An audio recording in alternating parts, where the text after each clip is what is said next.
नमस्कार, मी श्रुती राहुल टीव्ही 9 मराठीच्या बुलेटिन मध्ये आपलं स्वागत करते। रशियाने युक्रेनवर हल्ला केलाय, त्याचा आजचा तिसरा दिवस आहे। युक्रेनमध्ये नेमकं काय घडतंय, रशियाच्या आक्रमक हल्ल्याला युक्रेनचं सरकार आणि युक्रेनचे नागरिक कसं तोंड देतायत पाहणार आहोत त्याच संदर्भातल्या बातम्या। युक्रेनच्या राष्ट्राध्यक्षांनी पंतप्रधान मोदींशी चर्चा करत भारताकडून मदतीची मागणी केली आहे। यूएनएससी मध्ये भारताने युक्रेनला पाठिंबा द्यावा असंही झेलेन्स्की यांनी ट्विटमध्ये म्हटलंय। संयुक्त राष्ट्रांच्या सुरक्षा परिषदेत रशियाच्या निषेधाचा प्रस्ताव बारगळला। भारत आणि चीनची तटस्थ भूमिका यावेळी दिसून आली, तर रशियानं वेटोचा वापर केला। संयुक्त राष्ट्र परिषदेत रशियाच्या निषेध प्रस्तावावर 15 पैकी 11 सदस्य देशांचं मतदान झालं। भारत, चीन आणि यूएईनं मतदानात सहभाग घेतला नाही।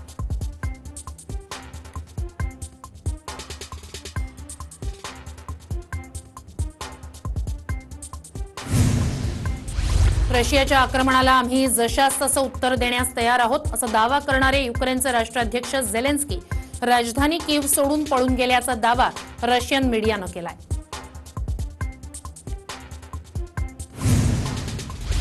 आजची रात्र आमच्यासाठी सर्वात भयंकर असल्याची भीती युक्रेनचे राष्ट्राध्यक्ष झेलेन्स्की यांनी व्यक्त केली आहे। मात्र कीवमध्ये रात्रीच्या कर्फ्यूची घोषणा करत येणाऱ्या परिस्थितीसाठी तयार असल्याचं सुद्धा त्यांनी दर्शवलं आहे। Бомбосховище метро Майдан Незалежності. Громадяни, всі спускаються до бомбосховища. युक्रेनची राजधानी कीवमध्ये आज रात्री रशिया पूर्णपणे ताबा मिळवेल असा अंदाज आहे। कीववर जोरदार हल्ला रशियाकडून सुरू आहे। रहिवासी इमारती, शाळा आणि महत्त्वाच्या ठिकाणांना रशियन सैन्य लक्ष्य करत आहे।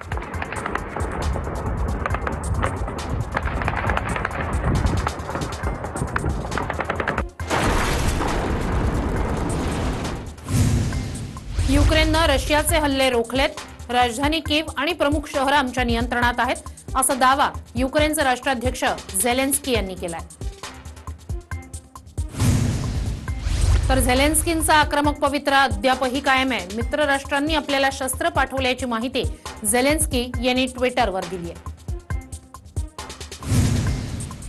रशिया आणि युक्रेन यांच्यात युद्ध सुरू झाल्याच्या तिसऱ्या दिवशी युक्रेनचे राष्ट्राध्यक्ष झेलेन्स्की यांनी संदेश जारी करत आपण युक्रेन सोडून कुठेही जाणार नसल्याचं म्हटलंय। संयुक्त राष्ट्र सुरक्षा परिषदेत युक्रेननं रशियावर जोरदार प्रहार करत रशियाच्या आक्रमणाला नाझी कृती असं म्हटलंय। युक्रेनचे राजदूत सर्गी किस्लियंट यांनी रशियन राजदूत वसिली नेबेझ्निया यांच्यावर कडव्या शब्दात टीका केली आहे। मला वाटत नाही हे युद्ध रशिया जिंकेल असा विश्वास ब्रिटनचे पंतप्रधान बोरिस जॉन्सन यांनी व्यक्त केलाय। त्याचसोबत ब्रिटन युक्रेनच्या मागे ठामपणे उभं राहिलंय असंही त्यांनी स्पष्ट केलंय। रशिया युक्रेन युद्ध दीर्घकाळ चालेल असा इशारा फ्रान्सचे राष्ट्राध्यक्ष इमॅन्युएल मॅक्रॉन यांनी दिलाय। तर दुसरीकडे यूएन सदस्य देशांच्या फौजा युक्रेनच्या मदतीसाठी आल्या आहेत।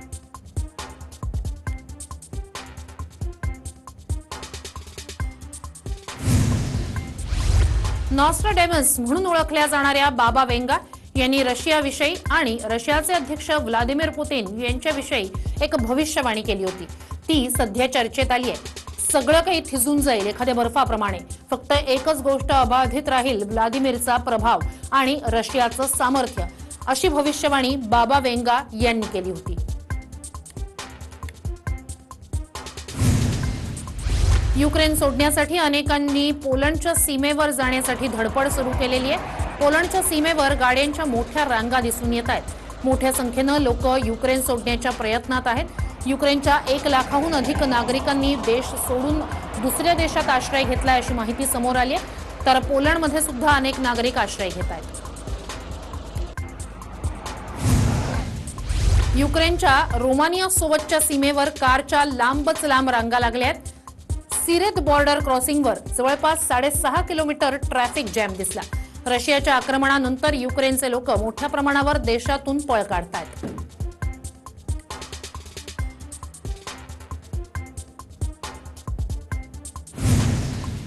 रशियाच्या हल्ल्यामुळे आतापर्यंत 1 लाख नागरिकांनी युक्रेनमधून स्थलांतर केलंय अशी माहिती समोर आली आहे। हे नागरिक आजूबाजूच्या देशांमध्ये आश्रय घेतात। युद्ध सुरू करण्यासाठी रशियानं दिलेल्या सबबींमध्ये तथ्य नाही।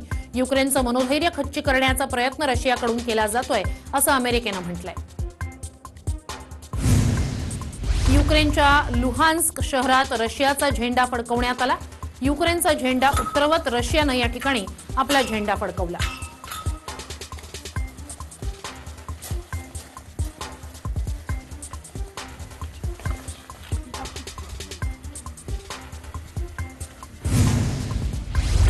शनिवारी कीव शहरात धगधगती पोलीस व्हॅन दिसली, मात्र तिने पेट कशामुळे घेतला याची माहिती समोर आलेली नाही। स्थानिक रहिवाशांना मात्र आसरा घेण्याचं आवाहन करण्यात आलंय। कीव शहरातील रहिवासी इमारतीवर मिसाईल हल्ला झालाय, मात्र कोणतीही जीवितहानी झालेली नाही। रशियन सैन्य कीव शहरात ठिकठिकाणी हल्ले करतच आहे।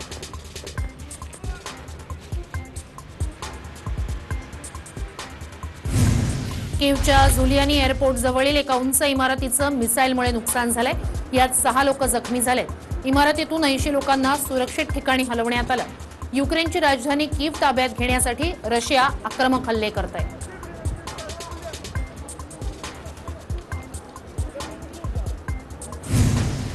युक्रेनमधील चेर्नोबिल अणु प्रकल्पावर आता रशियानं कब्जा केलाय। त्यानंतर इथे रेडिएशनमध्ये वाढ झाल्याचा दावा युक्रेननं केलाय। 1986 मध्ये याच अणुऊर्जा प्रकल्पातील दुर्घटनेनंतर संपूर्ण युरोपला धोका निर्माण झाला होता। आता रशिया युक्रेन युद्धादरम्यान जर अणुऊर्जा प्रकल्पात काही दुर्घटना घडली तर संपूर्ण युरोपसाठी ते विनाशकारी ठरू शकतं आणि त्यामुळेच चिंतेत भर पडली आहे।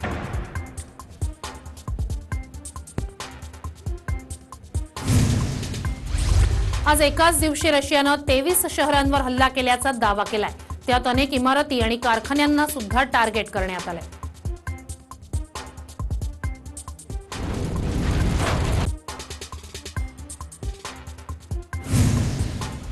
युद्धादरम्यान रशियाचे 3,500 सैनिक मारल्याचा दावा युक्रेननं केलाय, तर अनेक हेलिकॉप्टर्स, टँक्स आणि रणगाडे उद्ध्वस्त केल्याचाही दावा युक्रेनकडून करण्यात आलाय। रशियाची 14 विमानं, 8 हेलिकॉप्टर्स, 102 टँक्स, 536 रणगाडे, 15 तोफा उद्ध्वस्त केल्याचं युक्रेननं सांगितलंय।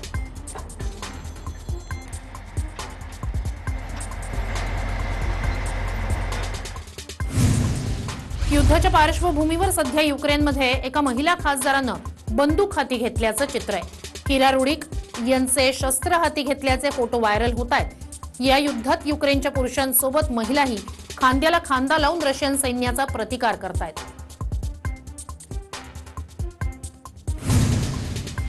युक्रेन सेनेनं असा दावा केलाय की रशियाच्या एका ताफ्यावर आम्ही हल्ला केलाय। राजधानी कीव जवळच हा ताफा उद्ध्वस्त करण्यात आलाय आणि त्याची दृश्य समोर आली आहेत। काही वाहनं उद्ध्वस्त झाल्याचा दावा करण्यात आलाय।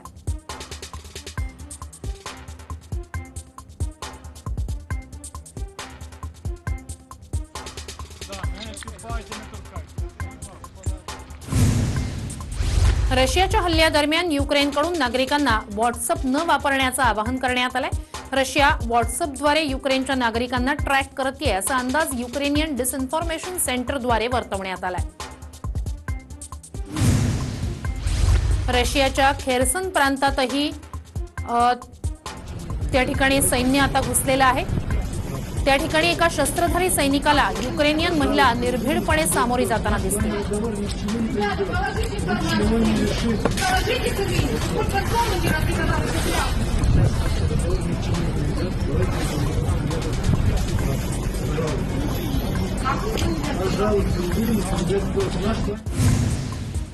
युद्धाच्या पार्श्वभूमीवर 18 वर्षांवरील तरुणांनी देश सोडू नये असं युक्रेनकडून सांगण्यात आलंय। युद्धामुळे युक्रेनमधील महिला, मुलं आणि वयोवृद्ध देश सोडून दुसऱ्या देशात सुरक्षित आश्रय घेत आहेत।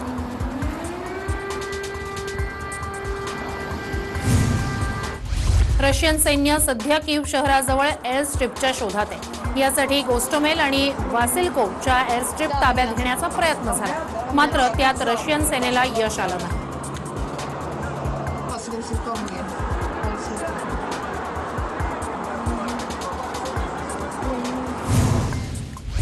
काँग्रेसचे खासदार राहुल गांधी यांनी युक्रेनमध्ये अडकलेल्या काही विद्यार्थ्यांचा एक व्हिडिओ शेअर केलाय।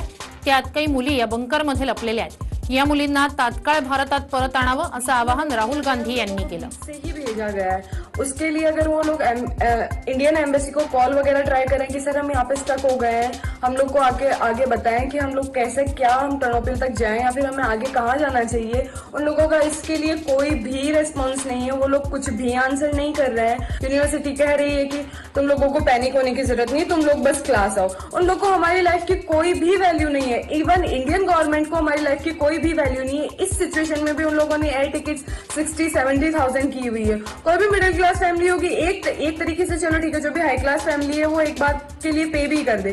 कोई भी मिडिल क्लास फैमिली होगी कैसे 60,000 की ना टिकट करा के वो चले जाए। इस सिचुएशन में जबकि उन्हें हमें इवैक्यूएट करवाना चाहिए, उन लोगों की रिस्पॉन्सिबिलिटी बनती है कि 20,000 students, more than 20,000 students Ukraine में पढ़ रहे हैं। हमारे देश के फ्यूचर के लिए तो ही हम यहाँ पे पढ़ रहे हैं ना, चलो हम हमारे लिए भी पढ़ रहे हैं, बट फिर भी इंडियन गवर्नमेंट को थोड़ा इतना तो सोचना चाहिए ना कि अभी इवैक्यूएशन का चलो आप अगर फ्री नहीं करवा सकते तो प्राइस तो आप थोड़ी कन्वीनियंट कर दो ना, ताकि सब। पूर्व युक्रेनला युद्धाची धग बसत असताना पश्चिम युक्रेनमध्ये मात्र शांतता दिसतेय। तिथले नागरिक निर्धास्त वावरताना दिसतायत।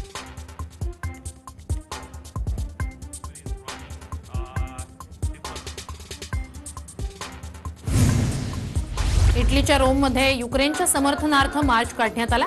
यावेळी हातात मेणबत्ती घेत आणि युक्रेनचे झेंडे घेत रशियानं युक्रेनवरील आक्रमण थांबवावं अशी मागणी करण्यात आली।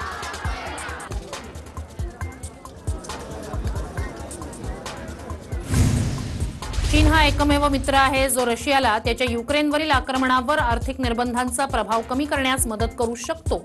पण दुसरीकडे याविषयी शक्यता सुद्धा वर्तवली जाते की त्यामुळे युरोपियन बाजारपेठांमध्ये शी जिनपिंग सरकारवर निर्बंध लागू शकतात। त्यामुळे आता चीन नेमकी काय भूमिका घेतो याकडे लक्ष आहे। युक्रेनवरील रशियाच्या आक्रमणाच्या विरोधात ऑस्ट्रेलिया आणि न्यूझीलंडमध्ये निदर्शनं करण्यात आली।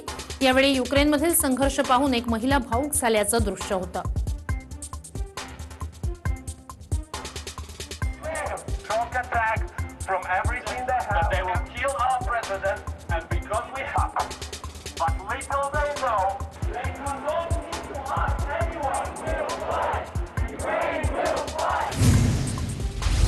युरोपियन युनियन, युनायटेड स्टेट्स आणि कॅनडानं जाहीर केलंय की ते रशियाचे अध्यक्ष व्लादिमीर पुतिन आणि परराष्ट्र मंत्री सर्गेई लाव्हरोव्ह यांच्यावर युक्रेनमध्ये मॉस्कोच्या सुरू असलेल्या लष्करी कारवाईवर संदर्भात निर्बंध लादतील आणि मालमत्ता त्यांची गोठवली जाईल। तसंच यूएस मध्ये प्रवास बंदीही लादली जाईल।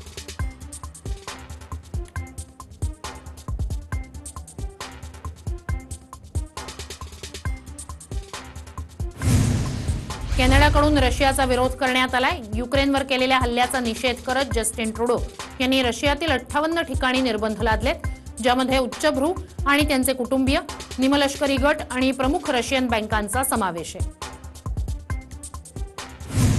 युक्रेनला तात्काळ लष्करी मदत पोहोचवण्याची तयारी सुरू आहे। पहिल्या टप्प्यात नेदरलँडनं 200 अँटी एअरक्राफ्ट मिसाईल रवाना केली आहेत। नेदरलँडनं युक्रेनला 200 अँटी एअरक्राफ्ट क्षेपणास्त्र दिली आहेत, तर डेन्मार्कनं 2000 बुलेट प्रूफ जॅकेट आणि 700 मेडिकल किट पाठवली आहेत।